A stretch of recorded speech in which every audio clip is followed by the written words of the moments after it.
Sábado, 15 de janeiro de 2022. Um estrondo foi ouvido na ilha de Tonga, no Pacífico.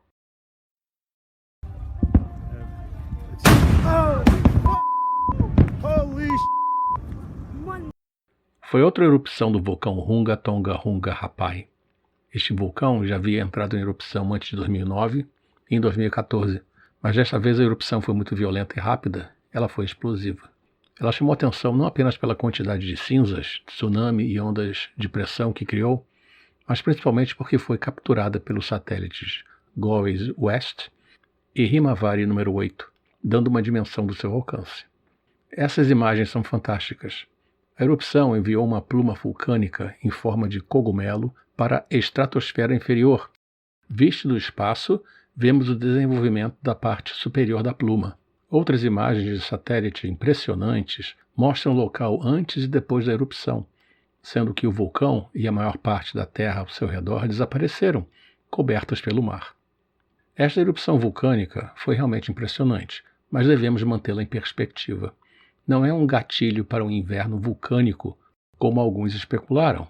Inverno vulcânico é um resfriamento hemisférico ou global causado por cinzas vulcânicas e gotículas de ácido sulfúrico que formam uma camada na atmosfera e que bloqueia a energia vinda do Sol, causando então uma queda da temperatura. Essa figurinha dá uma ideia.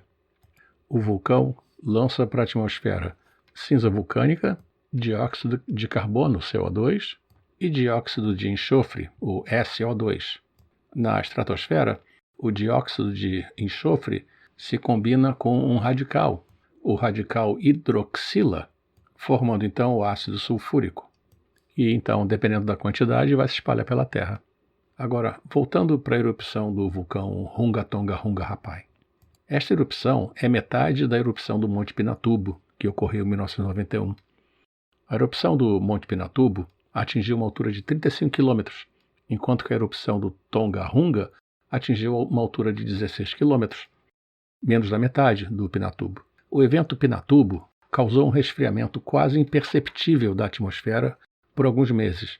O efeito deste evento, em termos de impacto na temperatura global, deverá ser ainda menos perceptível. Agora vamos olhar nessa nova figura que mostra a injeção de aerossol de sulfato vulcânico estratosférico total global desde o ano 500 ao ano 2000. Estamos em atividade vulcânica muito baixa há décadas, e aquela pequena última linha à direita, vamos ampliar, que é a erupção do Pinatubo de 1991. Imagine uma linha com metade desse tamanho, que corresponderia ao vulcão de Tonga. Agora vamos voltar para a figura e colocar as coisas em perspectiva. O impacto dessas grandes erupções vulcânicas ao longo da história pode ser inferido a partir da medição de concentração de sulfato e cinzas vulcânicas em núcleos de gelo, cavados de geleiras. A quantidade maior ou menor de partículas vulcânicas indica o quanto delas se encontrava na atmosfera no passado, servindo então como mecanismo para detectar grandes eventos vulcânicos. À luz de curiosidade, vamos ver as grandes erupções vulcânicas que podem ter contribuído para o inverno vulcânico no passado.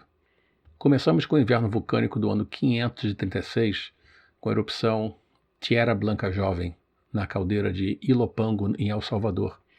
Esse foi um episódio severo de resfriamento climático no hemisfério norte, observado até mesmo por escritores em Constantinopla, a capital do Império Romano do Oriente. Alguns historiadores, inclusive, especulam que ela serviu para preparar o cenário para a praga do Justiniano e o início da pequena idade do gelo da Antiguidade, nos séculos VI e VII. Aí vem a erupção da montanha Paektu, em 946. Essa montanha fica na Manchúria, e acredita-se que essa erupção também tenha causado um grande impacto climático global.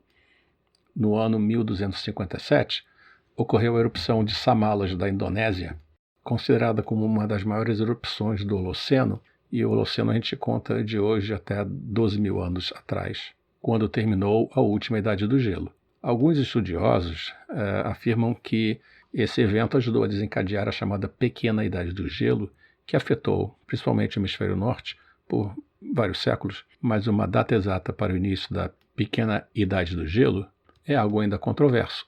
Eu acredito que a maioria dos cientistas relaciona o início da Pequena Idade do Gelo com a quase inexistência de manchas solares que ocorreu no século XVII.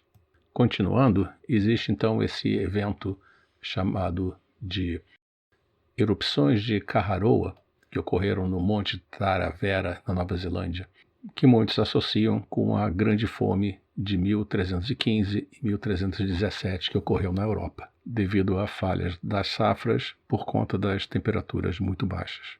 Outro evento que existe um sinal é a chamada erupção cataclísmica do vulcão submarino Kuvai. Isso ocorreu em 1452 ou 1453. Em 1600, houve a erupção do vulcão Huayna Puttina, no Peru, que também causou fome e distúrbios no hemisfério norte. Em 1783, ocorreu a erupção do vulcão Laki, na Islândia, que também contribuiu para a queda de temperaturas no hemisfério norte. Aí vem a fantástica erupção de 1815 do Monte Tambora, que é um extratovulcão na Indonésia.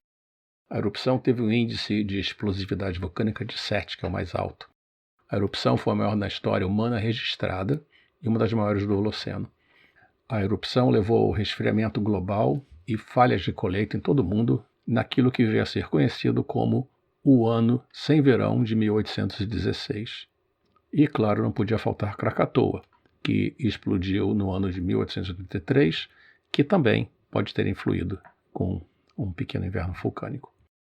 Mas, para mim, a maior lição que podemos aprender com a explosão de Tonga, agora em 2022, é que é muito pouco que possamos fazer para controlar o clima. Não é de hoje que vários europeus e norte-americanos abastados afirmam serem capazes de definir qual será a temperatura da Terra nas próximas décadas e mesmo até o final do século. Eles querem impor uma série de medidas restritivas, cujo custo recairá principalmente sobre quem vive nos países mais pobres, sem impactar os abastados, é claro.